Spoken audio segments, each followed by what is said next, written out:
Buenas noches, bienvenidos a su programa Familias de Éxito. Hoy les presentaremos la segunda parte de la entrevista con Sixto Porras de Enfoque a la Familia. Como le platiqué la semana pasada, el equipo de Familias de Éxito estuvo en Tijuana para asistir al Seminario Internacional para Líderes El Sueño de Dios, seminario organizado por el Grupo Unidad de Tijuana, donde compartió Sixto Porras del programa Enfoque a la Familia. No se mueva del televisor, comenzamos.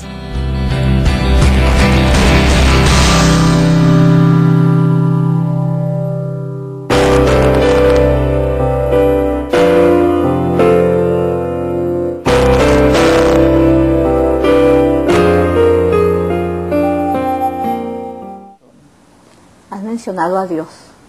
¿Qué papel juega Dios en la familia? Total, absoluto. No podemos sacarlo. Él nos creó a su imagen y semejanza. Lo primero que creó fue la familia, Adán y Eva. Los puso a procrear, a cuidarse mutuamente. La familia tiene sentido en el tanto comprendemos que la relación del Padre y del Hijo, de Jesucristo con su Padre, es el modelo que debe prevalecer en la relación de familia entre nosotros. Es ver a María, a José y al niño Jesús crecer ahí en Lucas 2 para que nos sirva de inspiración de lo que significa una familia saludable. Hay respeto, hay sueños, hay límites, nos buscamos hasta encontrarnos, tenemos tradiciones familiares que nos ayudan a crecer. Es Dios. Mi mamá, y lo cuento en el libro de Traigamos a los pródigos de regreso al hogar, mi mamá era hija de un amante. La mamá la regaló a una tía. La tía la abusaba como una esclava. Mi mamá recordaba su infancia diciendo, tenía que trabajar tanto que cuando quería descansar le pedía a Dios que amaneciera enferma. Y con lágrimas en sus ojos muchas veces la vi decir, y al día siguiente amanecía enferma. Mamá era madre adolescente. Se casa con mi papá y mi papá desde niño tuvo que trabajar afuera. Entonces aprendió las mañas del licor, del sexo, del juego. Mamá se casa y sigue sufriendo. Mi papá tiene 5 hijos, éramos 6 hermanos con mi hermano mayor. Y en lo más oscuro de su noche, cuando ella no ve nada de esperanza, cuando mi papá se ha ido, ella se encuentra con Dios y Dios transforma su vida. Le enseña el camino del perdón y guarda el corazón de sus hijos. Si mi mamá no se hubiese encontrado con Dios, nuestro destino como hijos es repetir la historia del abuso y del abandono, porque fue lo que ella vivió. Pero Dios le permite descubrir el secreto de dejar un nuevo legado al corazón de los suyos. Yo soy lo que soy y mis hermanos son lo que son, producto de que hubo una madre que preparó el camino. Y ese camino lo preparó porque Dios se cruzó en su camino y le enseñó el arte del perdón. Lo cuento en el libro. Recuerdo el día en que ella me dijo, vamos a buscar a mi mamá. Era un misterio, ¿quién era mi abuela? Y yo le pregunté, mamá, ¿y si la encontrás? Vos ni sabés dónde vive, dice. Si la encuentro, y sonríe ella, dice, me la traigo a vivir conmigo. ¿Cómo a la mujer que la abandonó, a la mamá que puede culpar por todos los dolores que tiene? Y yo digo, ¿cómo es posible? Y ella me dijo, ¿por qué ella debe haber sufrido todos estos años pensando que habrá ocurrido con su hija? Y yo quiero contarle que estoy bien. Ese es el secreto del perdón. Dedico un capítulo al perdón y hay un concepto que expreso en el libro de Traigamos a los pródigos de regreso al hogar, que lo define, 2 definiciones. Uno es, perdonar es renunciar al derecho que creo me asiste de vengarme por lo que me has hecho. Eso es perdón. Y el segundo concepto es, perdón no es un favor que yo le hago a alguien más. No es algo que yo le otorgo a otra persona. El perdón es una libertad que me doy a mí mismo. Es algo que yo necesito para seguir viviendo. Eso es perdón. Y yo creo que todos necesitamos perdonar. Entonces, Dios transformó esa dificultad en una oportunidad a tu mamá. La falta de perdón hace que la persona esté condenada a repetir la historia. Ajá. Y esto es importante que todos lo comprendamos.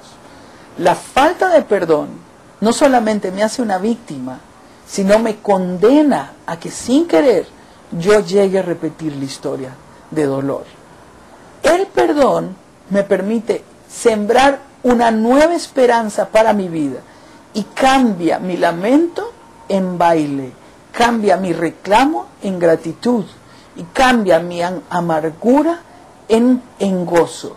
Solamente lo del perdón. Es un mandato de Dios y tenemos que aprender a perdonar.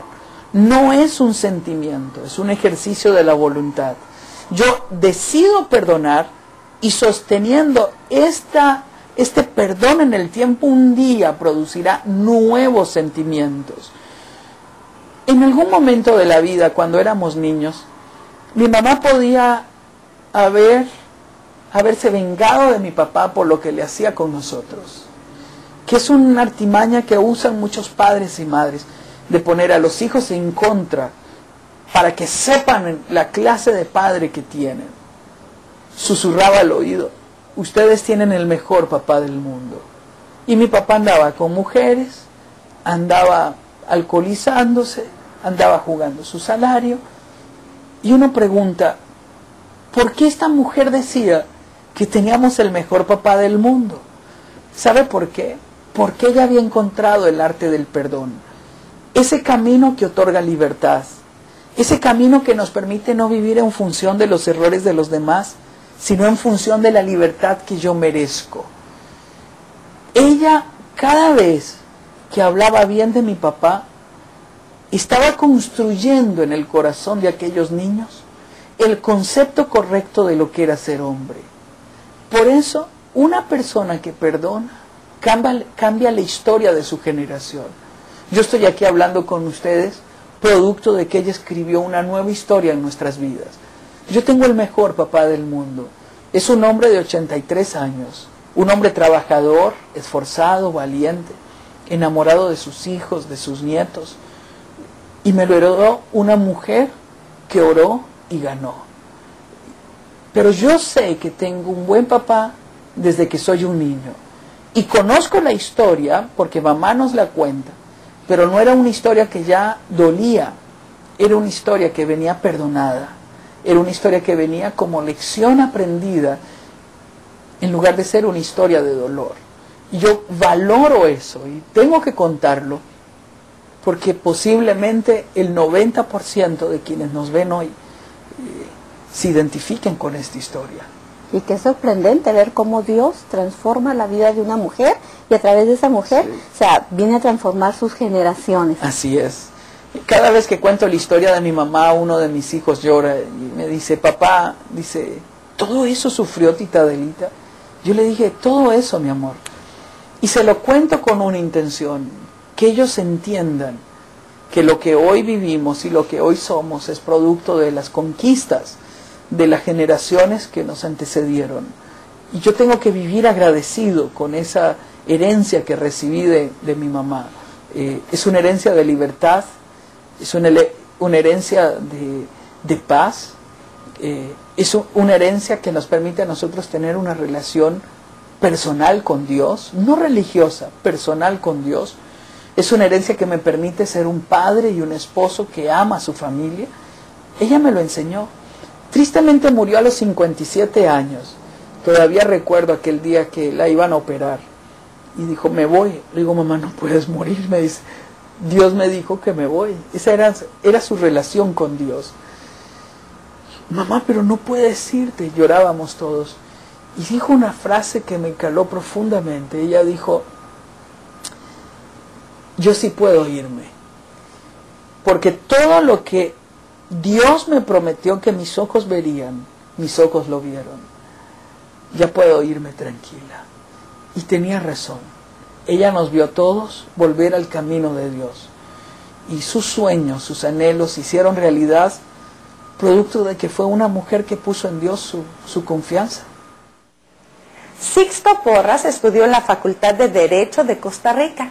Es director en Latinoamérica de Enfoque a la Familia, una organización mundial dedicada a la preservación del hogar y cuyo propósito es fortalecer las familias.